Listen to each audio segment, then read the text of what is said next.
So, hello, I'm Yuval. I'm a Redis Gateway engineer, and I work for IBM. I'm Deepika Upadhyay, and I'm a Ceph engineer working with Clyso. And today we are going to talk about conditional tracing in Ceph with Lua. So firstly, we'll go through the introduction, getting you familiar with what Lua-based conditional tracing is. Then how it's working in Ceph. We'll introduce a bit about the architecture. Then we have two demos in line. First is demonstrating conditional tracing in multi-part upload, and the second is in the OSD side of code part, as in tracing for slow ops conditionally. And then we'll talk about what is there in the future for conditional tracing. Over to you, Yuval. Yes, thanks, Deepika. Okay, so why conditional tracing? Well, the first question is why tracing? So tracing is a powerful tool to debug complex issues, slowness, bottlenecks in our distributed system. There was a great talk today earlier from Philip from Clyso explaining all the challenges, the problem that they're running into, and tracing could be one of the solutions to those problems. Now, the thing is that tracing comes with a cost. We did some measurements on the OSD, and we have something like 5% degradation in the performance when we turning tracing on. And the thing is, if your system suffers from slowness or problems or other issues, the last thing you want to do is to create a bigger problem for the system. So turning tracing is not always the best solution to debug the problems.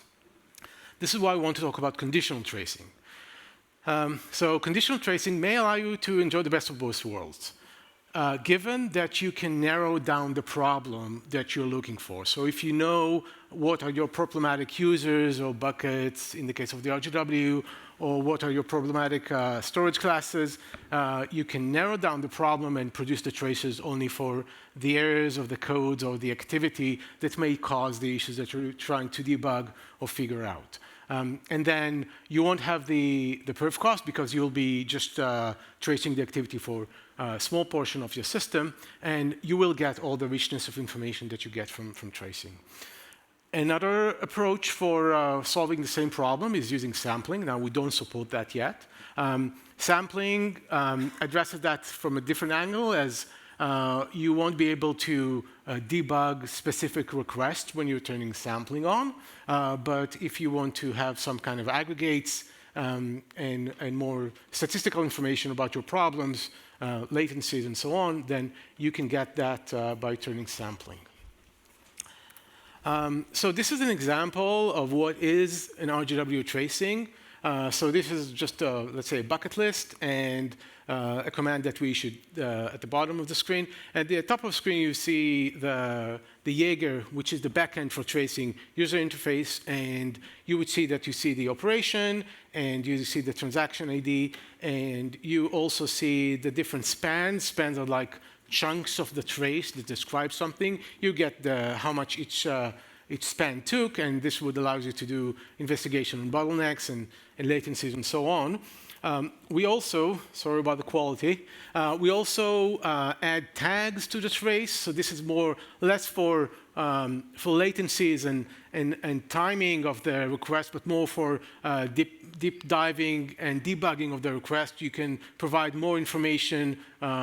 It's more like a log, so more information that is added to the trace. The nice thing about it is that it is accumulated along the extension of the trace. So the trace has multiple spans from multiple areas of the product or the system, and each span can add their own tags, their own extra information into the trace. Conditional tracing. Okay, so the way that we do conditional tracing is by utilizing the Lua scripting feature on the RGW.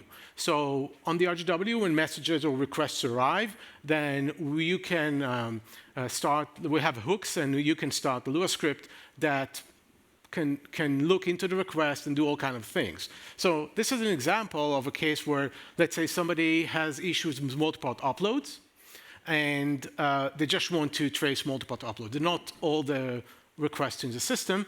And for that, you can define what is multi-part upload, which kind of information you want to trace. And you would see here that the action is that you set a flag of trace to be true or false.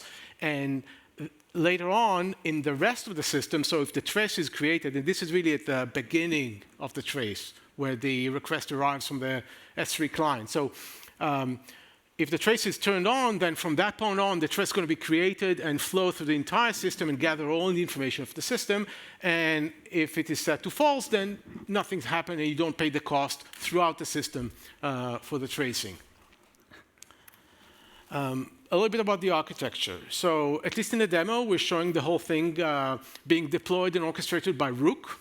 Hopefully, all of you know what Rook is. I'll just touch on that briefly. So Rook is a deployment and orchestration system for Ceph. It can deploy OSDs and RGWs. You can create buckets using the object bucket claim CR in Rook. Everything is synchronized and done by the Rook operator. And the actual actions or requests from the client to the RGW, they flow in the regular flow. So you have a user, they have a client, they send the S3 request to the RGW. So what Rook does is that the deployment, monitoring, orchestration of everything, and also creations of buckets. So this was really brief about Rook. Hopefully, maybe there are talks that goes deeply into this great operator. I'll dive a little deeper into how we deploy OpenTelemetry in Jaeger. So OpenTelemetry also has a Kubernetes operator. And the way that we do the tracing is that in each daemon or part of the system that you want to have tracing on, we use the OpenTelemetry C++ SDK. So we explicitly say which information is added to the system. We explicitly start the trace and create the spans and so on in specific locations in the system. So this is all coded into the daemons, in this case, RGW and OSD.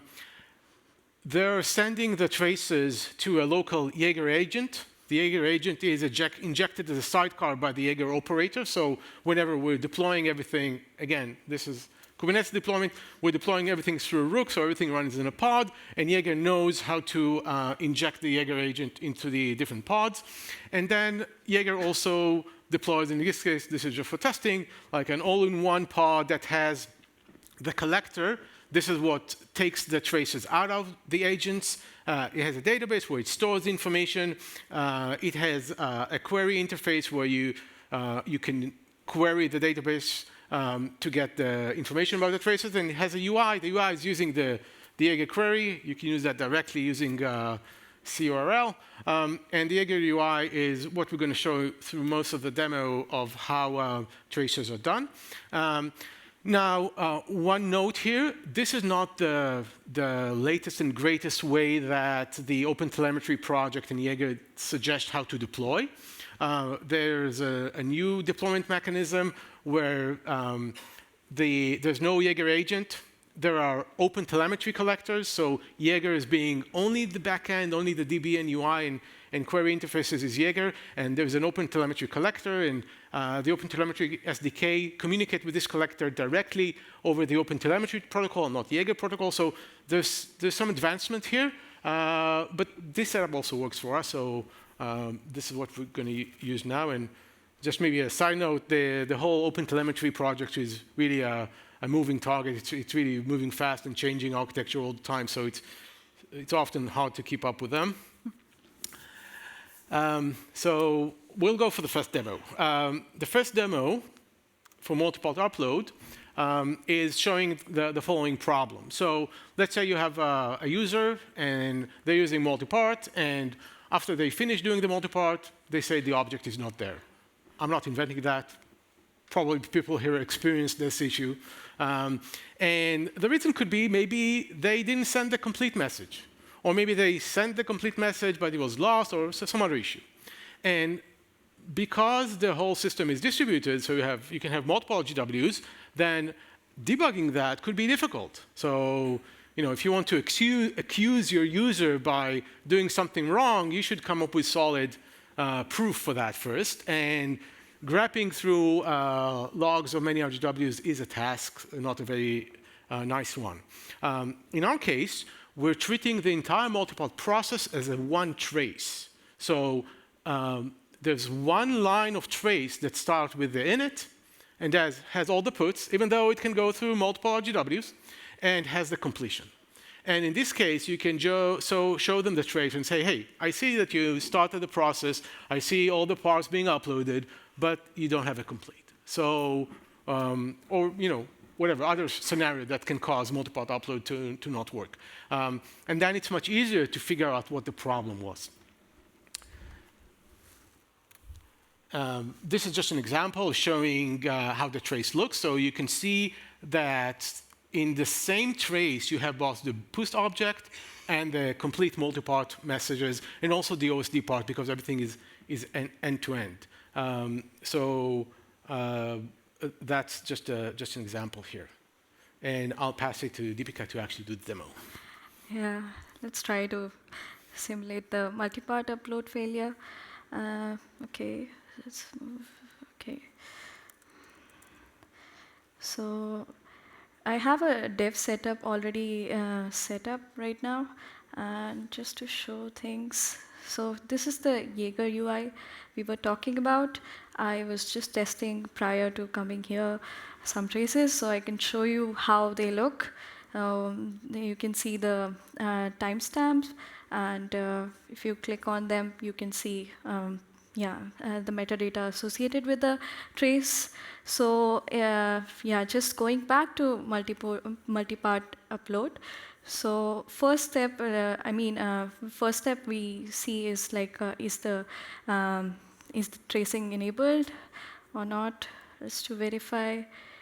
Okay, it is enabled, so just disabling it. Are the fonts visible to everyone? Okay, cool, thanks. So we disable tracing, and so now we enter the script that Yuval was talking about just activating tracing for a multipart upload. So with this, we are actually just adding a pre-request context with a multipart trace Lua script. So if the request is a multipart upload, the tracing would be enabled. And so suppose this is a large object, we create a large object. And then we try to upload a part of this large object. I have a script that just sorts for all the environment variables. So we now try to create a multipart upload. Okay, now we have the multipart upload. Let's just have a temp file to record it. Okay.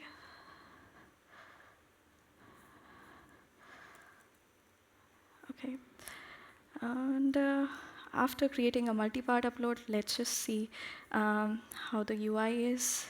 So you see there's a new service added now. So if we click on RGW, we see the operations, what all operations are. So we see the init multipart upload now. We see this trace, there's an init trace, there's a multipart upload with the upload ID. So now the trace is initialized, but it's not complete. So let's move to the next part. So now we try to upload the first part.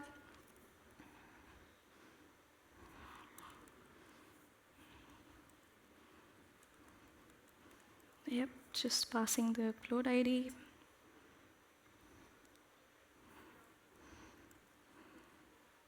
Okay, now we have the second thing. Seeing the Jaeger UI again. Okay, we have three operations now. We have the put object. We see that we have an individual span as well and a connection as well to the initial multipart upload. So far our trace is constructed this much, and then we go to the third part, which is completing the multipart upload. So Yep.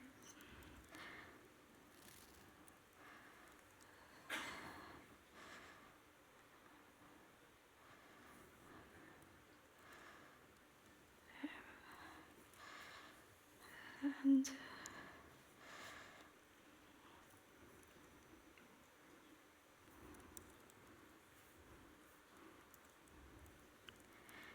yeah,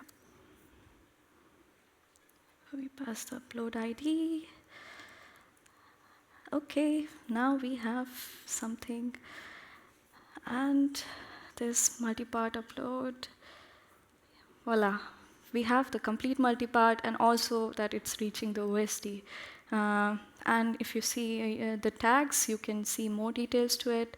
And yep, I think, or what might be interesting to highlight. So if we check the put object, yep. So there might be individual traces generated as well. So if we check all traces, so there's complete multi-part. So if you want to see more details, there's bucket associated to the span and also the transaction ID. So even if a span is lost, you can identify what happened with this complete multi-part thing. So this is for the complete multi-part upload demo. Yeah, going to the next one. I'll. Any questions? Maybe we can come back to it later. If yeah, Gabi.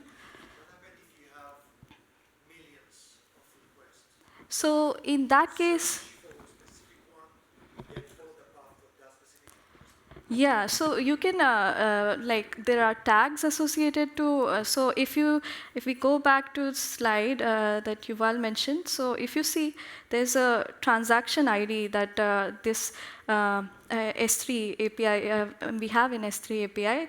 We can grab for this transaction ID and kind of map this request to which trace, like if you want to identify what went with this, went wrong with this request, so you can.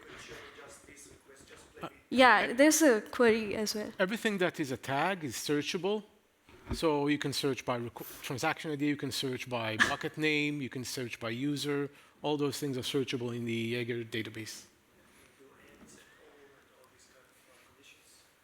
Yep. I think it has some kind of a query mechanism. I'm not 100% sure though. Yep. We could come back to it as well. And yep. So now the second use case we have is the slow ops demonstration. So a bit of what we are going to do is this is a very common problem that slow ops is getting generated in our system and we don't know why that is the case, and suddenly OSD crashes or something, some other daemon crashes. We don't have the logs to debug it. So in this case, what we are doing is we are kind of, just for now, monitoring the Prometheus alerts for slow ops, and this is being done by a Lua script. And then once there's a slow op alert in Prometheus, it's going to notify another Lua script to kind of activate tracing. So there are different contexts in Lua. There's a background context that does the polling for Prometheus, and the request context will activate tracing for all further requests. And once the tracing is enabled, you can, debug. You have the end-to-end picture of what went wrong. So this could be an interesting use case. And yeah, let's look into trying to simulate this. So yeah, going back, I think we can close this. And going to the demo for slow ops.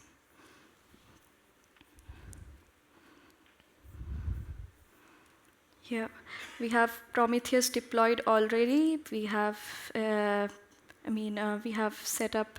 We'll just reduce the scrape interval for Prometheus for faster slow ops generation.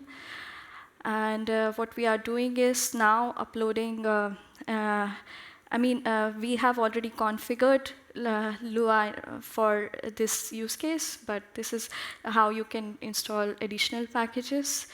And then now we are going to upload the Lua script that is going to poll for slow ops and trigger tracing if there's a slow ops alert. So yeah, we can also check in the logs.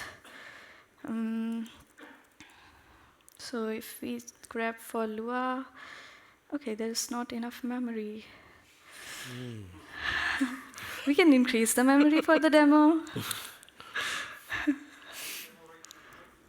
There's an artificial limit that we put on each Lua execution, so people won't go crazy with their scripts and kill the system. So we're creating an artificial limit on each Lua execution of memory. And this is set pretty low because Deepika is using some external packages here, so to go and fetch the information from Prometheus. Those packages need more memory, so we need to increase this limit. Yeah, let's also disable tracing now. So let's see if I'm running HSBench for the testing. Okay, there's connection refused. Okay, things are going wrong. We have a recording. Yeah. Okay, how much time? Maybe we can go through the recording and then try time is the limit.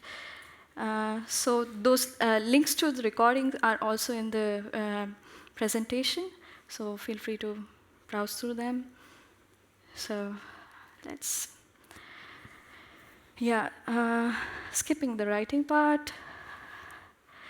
So what I'm setting up the dev environment here right now, going through the steps because I don't remember them. Yeah. And now setting up the Prometheus alerts. Then I think I have these steps already configured, so I'm just highlighting that you have to do this, this, this, and okay. Now I'm just rerunning the things. If it's not already loaded, it will get loaded.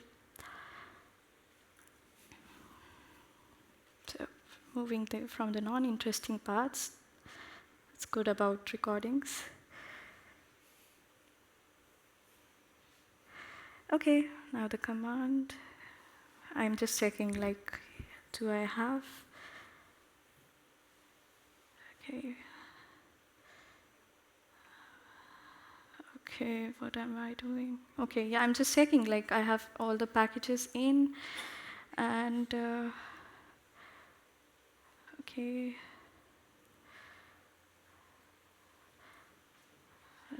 Not interesting. So yeah, I'm checking. I have added the slow ops poll scripts, and I'll just check for. Yeah, so this is loaded in RGW pod, and I'm checking the second script. How does it look? Okay, it's just if we get the slow ops alert, enable tracing. Now the scripts are loaded.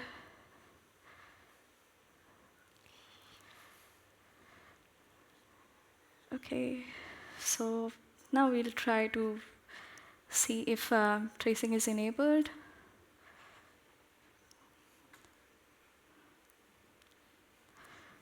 Okay.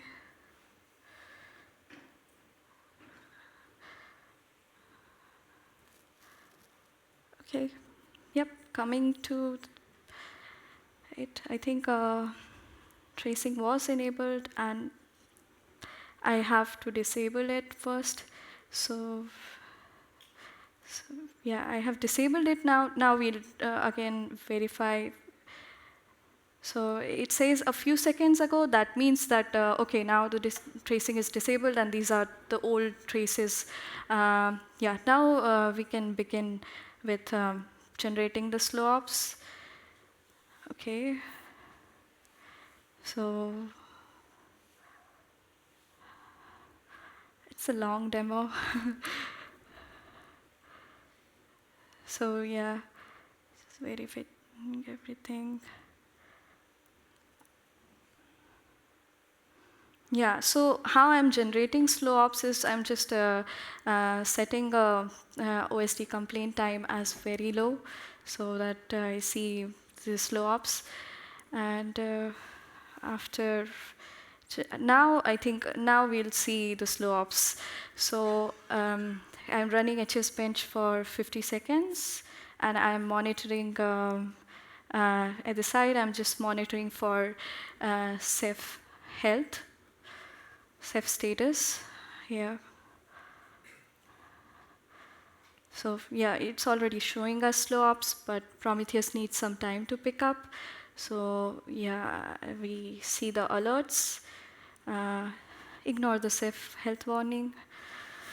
Yeah, it takes some time. It's generating a lot of slow requests. Yeah.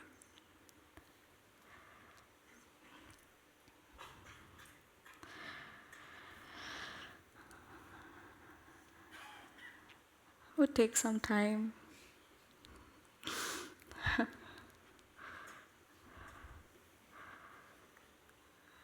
So now we have at least a pending alert. Now, as soon as it goes red, things are going to get interesting. Oh, we don't have it now. Okay. Oh, it's red. Okay, still, things needs time. Oh, now we have it. If you see, it enabled tracing when the slow ops was, we have slow ops for quite some while. So that's how you can, use conditional tracing for your specific use case. It's not just limited to slow ops or multipart. Yeah, if you have any questions regarding slow ops, maybe you can, now is the right time. Or you want to see more about how this UI looks or works, that's also good. I can show that. Yes. Did I get this correct? So you saw slow ops and enabled tracing. Yes. You enabled tracing globally for all of the operating systems, right? Or only for the slow? So we didn't do that in this demo, but if you know how to narrow down where the slow ops are, like on which pool, then maybe you can map that to something on the request side, because the enabling, disabling is happening on the request. So if you know the slow ops is happening only for a specific storage class that is mapped to where you see the slow ops on the OSD side, then you can turn tracing on only for this storage class, for example. Mm-hmm. Yep. Any other questions?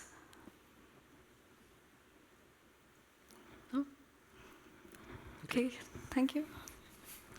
Okay, so the last thing we're going to look into is the next steps, or what we're planning ahead. So I'll split that to two areas. One is next steps on tracing, and the other one is next steps on Lua. So as I mentioned before, our current Jaeger opentelemetry architecture is a bit dated, so we do plan to move to the new architecture.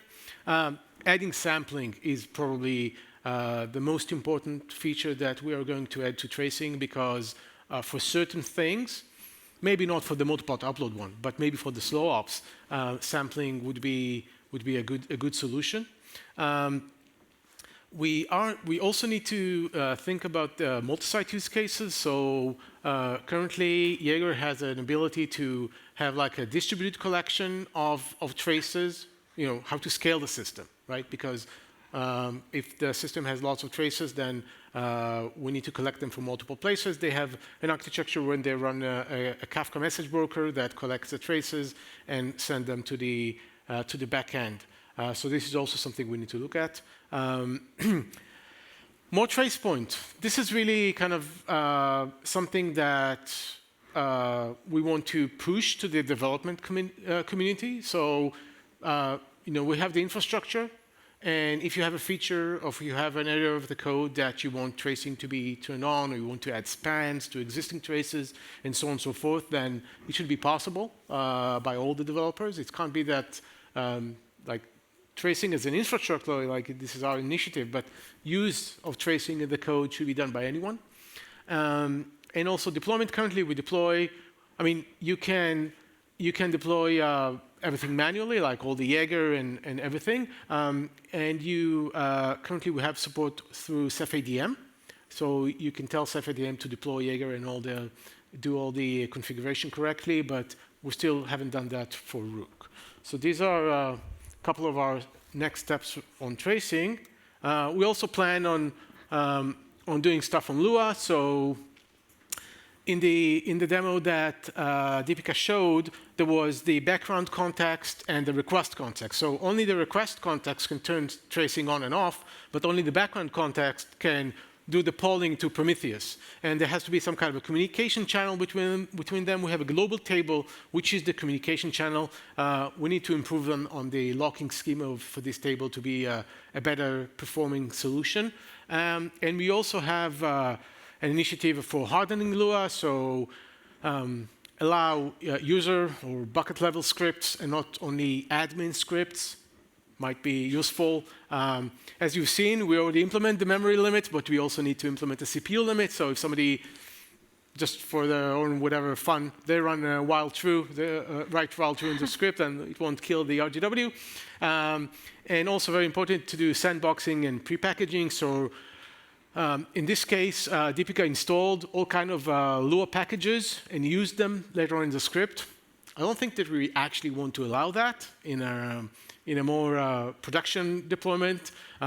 We're going to not allow installing your own packages, but there are some functionalities that we do want users to have, so we're going to prepackage a couple of the Lua packages, JSON or whatever, and make them available. So this is another thing which is also very important for Lua.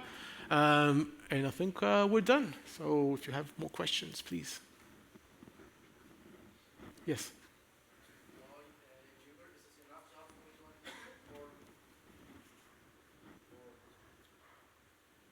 Is it enough to debug right now with the traces we have?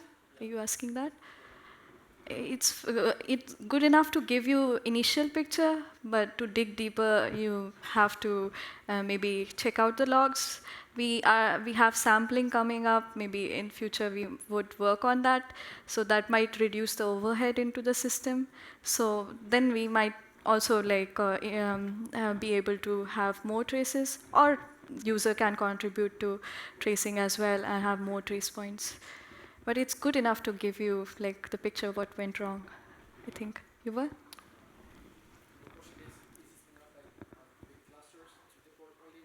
Oh, probably not. Probably not. So the Jaeger backend has their own scalability kind of idea of how they do that.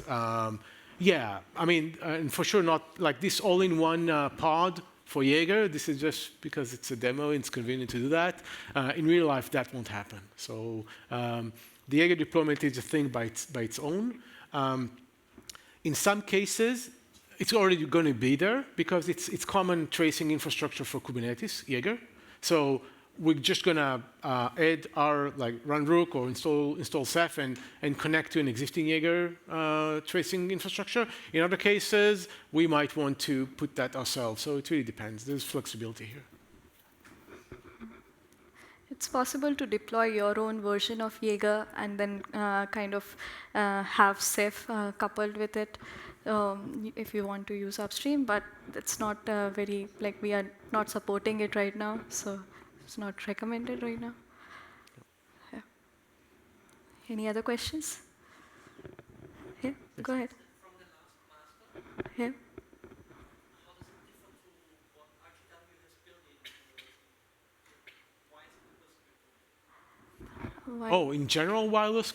Okay, so you always need some kind of, the thing is like that. Sometimes you need some customization and tweaks and changes. And I don't think that users going to change the C++ code, build their own version of RGW and Ceph and use it, right? So if we want to allow users to have all kinds of, I mean, I've shown here Lua for the purpose of conditional tracing, but I mean, there is a blog post about how to do dynamic storage classes based on object size. Just an example. I have a talk showing how I try to identify malware based on Lua. So you can, let your imagination go wild there and do whatever you want. So it's really a mechanism for the user to. Well, aim for it. There's something which is called the trace parent header, which could be ejected to identify if we want to trace or do not want to trace. Because if I understood the OTEN protocol correctly, sample doesn't mean turn on, turn off something. It's based on if it's considered in some system already, so it tries to attach. I was trying to distribute the tracing for my company microsessions. Going from a virtual machine and modifying even the AWS can inject the trace parent header to get the full path picture completely. Unfortunately, RTW doesn't honor that. So it will always create just this one, not attached to a trace, and the same for the OSDs. And if I'm not wrong, in the current docs it also reads so if you want to match RTW spans with OSD spans, you need to check in the ID which was entered and look from it. Oh, so starting from Squid, we have end-to-end tracing. So we're sending the trace, we're piggybacking the trace on top of the Rados message between the RGW and the OSD. This is why we have end-to-end tracing. Did I answer your question? Just using 19.2 something? That was added to Squid. We can follow up later, but starting from Squid, we have end-to-end tracing, which means the same trace, I think you can see it here. It's the same trace that starts from the RGW with multiple spans and also the OSD spans in one trace. Unfortunately, that's already the part which was used by Lua more or less. And the RGW multiple upload ID is what the trace parent would look like typically, because the small ID is referenced on each individual one at the right content. And they most likely get linked and not attached. So when you just turn on tracing in Ceph and RGW with OSD, you get all these spans, but they're not connected to each other. Maybe. Here they are connected as one trace. I mean, this is what I see. And also, we added that to the code, right? We're adding the trace, we're serializing the trace into the Redis message, and then the OSD tries to look for a trace kind of binary inside the message. If it finds it, it deserializes it, and it starts from there. It doesn't start fresh. There's nothing I need to enable, just tracing and then it should work. Maybe it was just the wrong version. Maybe you just had enabled for RGW, or it should be global. That's why it was confusing, because they were just insane to get in, as mentioned before, millions of spans without any relation. So one point is you will see individual spans as well as these connected traces as well. So if you see the multipart upload, there would be complete multipart in itself as well. There would be put object as well. So I have to check like why that is, but you will get these complete spans as well. I think that might be because if just in case trace gets lost, you just have the span at least to verify. Was it actually like generated? Did you have any? Yeah. Yeah. So yeah, I think if you are using 19.2.0, I used 19.2.0 for the demo. It should be in it, but if you are having any troubles, we are here to help. Yeah. Yep. Yeah, sure. Yeah. Thanks for the feedback, though. Yeah. Okay. Any other questions? We're out of time. No? Okay. Oh, Thank you. Thanks.